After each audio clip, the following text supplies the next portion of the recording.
Welcome to 40 Plus Fitness for Women.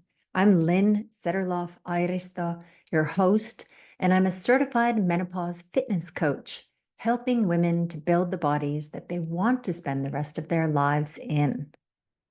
And today we're going to talk about the question that I am asked most by women in midlife.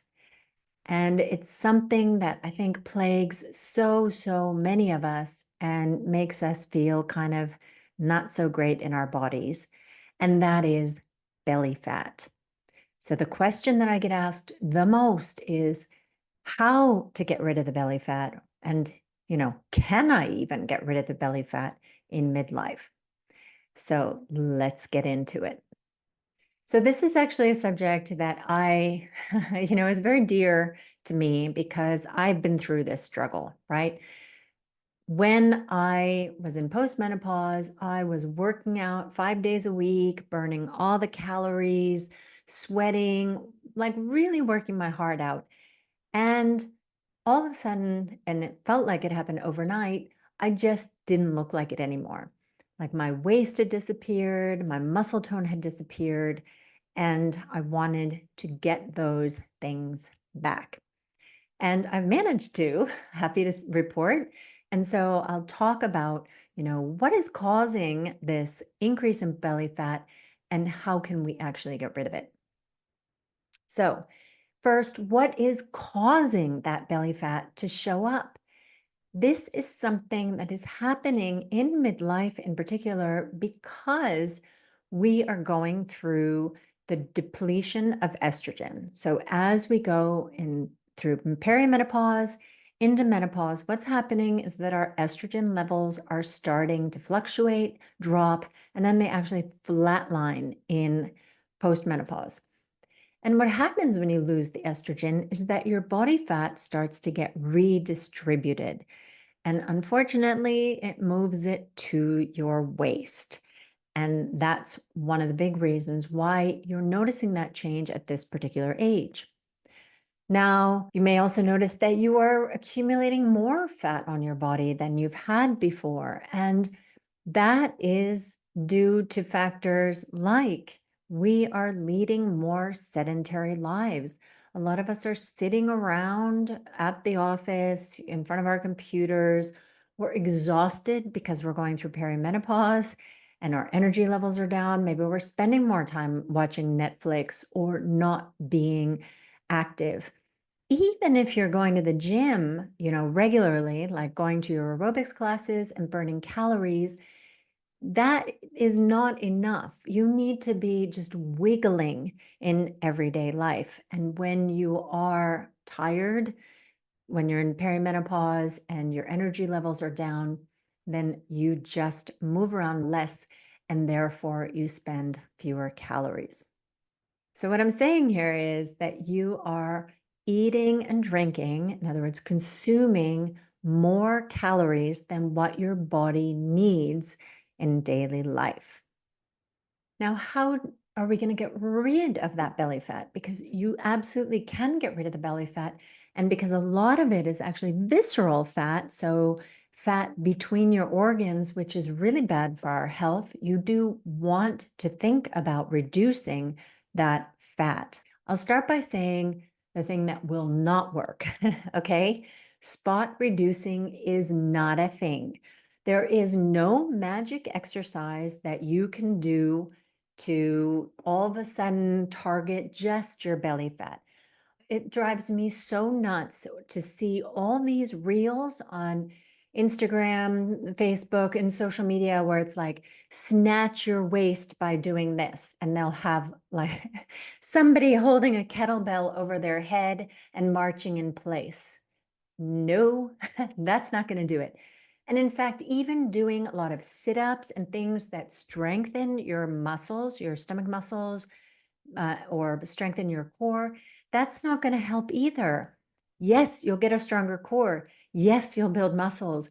You are not going to be able to target the fat on your belly using those kinds of methods. What you're going to need to do is to go into a calorie deficit in order to get rid of that fat. And here's the part that you're not going to like, which is that your genetics is actually going to decide where on your body starts taking fat first. So when you go into the calorie deficit, your body isn't getting enough fuel from external sources. So you're not eating and drinking enough to bring in enough calories for your body to survive, like do its day-to-day functions. So it starts consuming what's on board. And what's on board, by the way, is fat and muscle. Those are two sources it can use for energy. And if you want it to be using the fat and not the muscle, remember you need to be weight training. So I've talked about that in, oh my God, so many episodes. But in any case, you need to be in this calorie deficit. And when you are in the calorie deficit and your body is hunting around for where am I going to get the fat from, you can't tell it that, oh yeah, take it off here, take it off there, right? It is genetically coded where you're going to lose that fat first. So for example, for me, if I gain weight, put on fat, the first place I'm going to see it is on my belly. This has been, since I was 16. So this is not a menopausal thing. For me, this is like genetics forever. So for me to lose fat off my belly and, for example, get a six-pack means that I have to be like extremely low body fat. Okay. So if you're like me, you will possibly lose fat off of your boobs, your butt, places where you don't want to lose it before you lose it off your belly. So that's just something for you to understand. Now, having said that, there actually is kind of a trick to get your body to actually start using that belly fat. And that is by doing intense exercise. And there are two different kinds of exercise specifically for midlife women, so women in perimenopause, menopause, beyond, which have been shown to set off a cascade of events. These are biochemical reactions in your body, which trigger the use of the belly fat, the visceral fat. Okay. The first one is my favorite, which is strength training. All right. And strength training, it's not enough to just pick up some light dumbbells, light for you dumbbells, and wave them around and do a ton of reps. And most group fitness classes are going to be like that, where you have fairly lightweight. No, unfortunately, you need to actually be lifting heavy. And when I talk about lifting heavy, I mean heavy for you. So the heavy strength training, the heavy lifting is one way to trigger your body to start using the visceral fat, the belly fat. And this was something that I actually noticed right away. When I started on my weight training journey, I was not in a calorie deficit. I stayed in maintenance, which means that my body weight stayed just about the same through that time. Of course, you have your daily fluctuations like everybody does, but it stayed basically the same over time. But when I started strength training and building muscle, then my visceral fat levels dropped. I had my body composition measured a little bit after I started, and then about 3 months later, and there was a significant drop in the visceral fat. It was actually pretty amazing. So that can work even if you're not particularly in a calorie deficit, as long as you're not in a calorie surplus, in other words, putting on more weight as you go. And the second way that you can stimulate the use of your belly fat by your body is to do very high intensity cardio training called sprint interval training. Now, this is like HIIT training on steroids. So you're really going maximum effort for short periods of time. And I actually did a whole podcast episode on that just a short while back. It was episode number 67, Sprint Interval Training. So take a look at that one to learn more about sit training. So the two types of exercise that have been shown to help move that belly fat, move that visceral fat, are heavy weight training, and that's heavy for you, okay? So what's heavy for you is different from what's heavy for me. And what's heavy for you is going to change over time, right? As you get stronger, you're going to need to you're going to need to lift heavier things for it to be heavy for you, right? And then the second thing is sprint interval training, which is this extremely high intensity, short burst of high intensity cardio training. And now, in order to lose fat in general, you do need to be in a calorie deficit.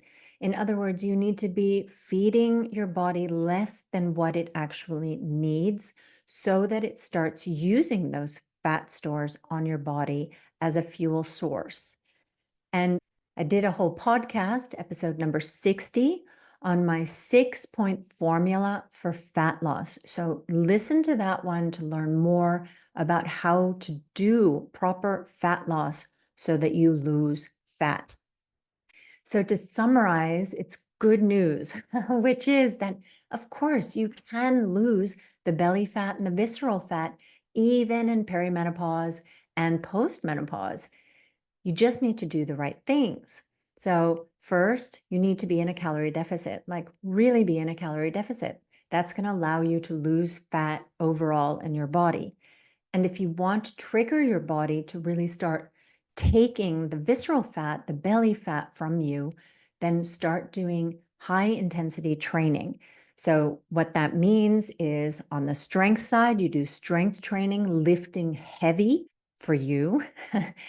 And on the cardio side, you need to be doing some super high intensity training. So sprint interval training or HIIT training, but hard HIIT, not the kind of HIIT where, oh, I could do this for an hour. That's not super intense. So for more information on sprint interval training, check out episode 67. And for my 6-point fat loss formula, check out episode 60. All right, so I hope this was helpful. And if it was, don't forget to hit the subscribe button and I'll see you next week. In the meanwhile, wishing you happy training.